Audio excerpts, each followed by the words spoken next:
నమస్తే అండి, నేను డాక్టర్ నిశ్చలారెడ్డి. ఇప్పుడు మనం ఎంబ్రియో ట్రాన్స్ఫర్ అయినాక ఏం ప్రికాషన్స్ ఫాలో అవ్వాలి దీని గురించి మాట్లాడుకుందాం. ఎంబ్రియో ట్రాన్స్ఫర్ అయినాక మనకు ఐవీఎఫ్ లేదా ఐసిఎస్ఐ సక్సెస్ అవ్వాలంటే కొన్ని టిప్స్ మనం ఫాలో అయితే మంచిది. ఫస్ట్ అండ్ అన్నిటికన్నా ఇంపార్టెంట్ ఏంటంటే మీకు డాక్టర్ ప్రిస్క్రైబ్ చేసిన మెడిసిన్స్ తప్పకుండా టైం టు టైం వాడాలి. ఐవీఎఫ్లో మనము ఎంబ్రియోస్ అనేటివి బయట నుండే తయారు చేసి గర్భసంచిలోకి వేస్తున్నాం. సో హార్మోనల్ సపోర్ట్ అనేది, లూటియల్ ఫేస్లో సపోర్ట్ అనేది చాలా అవసరం. సో మీకు డాక్టర్ ప్రిస్క్రైబ్ చేసినట్టు టైం టు టైం మీరు మెడిసిన్స్ తీసుకోవడం చాలా important. Especially progesterone hormonal support అనేది మనం మెయిన్గా ఇస్తాము. ఇది ప్రెగ్నెన్సీ రావడానికి, ఎంబ్రియోస్ ఇంప్లాంట్ అవ్వడానికి చాలా అవసరం. నెక్స్ట్ వచ్చేసి హెల్దీ న్యూట్రిషియస్ డయట్. చాలా మంది పేషెంట్స్ ఎంబ్రియో ట్రాన్స్ఫర్ తర్వాత మేము ఇది తినొచ్చా, అది తినొచ్చా, ఇది అవాయిడ్ చేయాలా, ఏం అవాయిడ్ చేయాలి అని అడుగుతారు. అవాయిడ్ చేయడం అనేది ఏమీ ఉండదండి. ఓన్లీ థింగ్ మేము చెప్పేది ఏంటంటే బయటి ఫుడ్ అవాయిడ్ చేయండి. ఎందుకంటే ఇన్ఫెక్షన్స్ రావద్దు, సివియర్ డయేరియా, గ్యాస్ట్రోఎంటరైటిస్ ఇటువంటి సమస్యలతో బాధపడొద్దు. దానికోసమని ఇంట్లో కుక్ చేసుకున్న, ఏదైనా హెల్తీగా కుక్ చేసుకున్న క్లీన్ ఫుడ్ మీరు తినొచ్చు.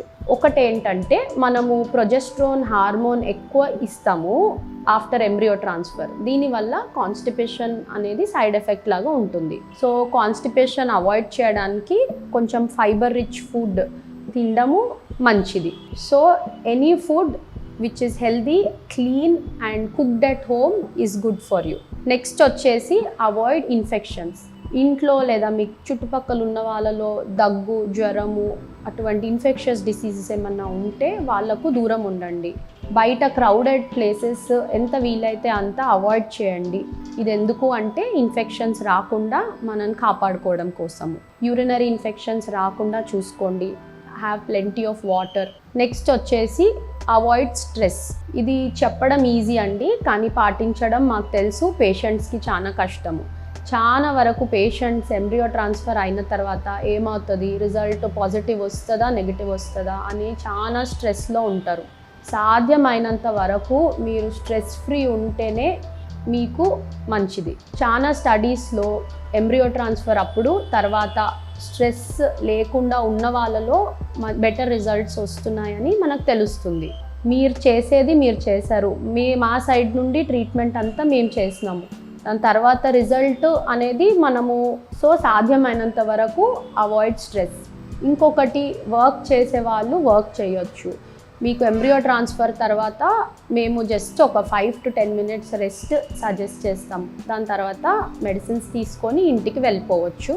ఇంట్లో ఆ రోజు రెస్ట్ సరిపోతుందండి. వర్క్ చేసేవాళ్ళు నెక్స్ట్ డే నుండే డైలీ రొటీన్ వర్క్ చేసుకోవచ్చు. ఆఫీస్కి వెళ్ళే వాళ్ళు ఆఫీస్కి వెళ్ళొచ్చు. ఎవరికి బెడ్ రెస్ట్ అడ్వైస్ చేయము.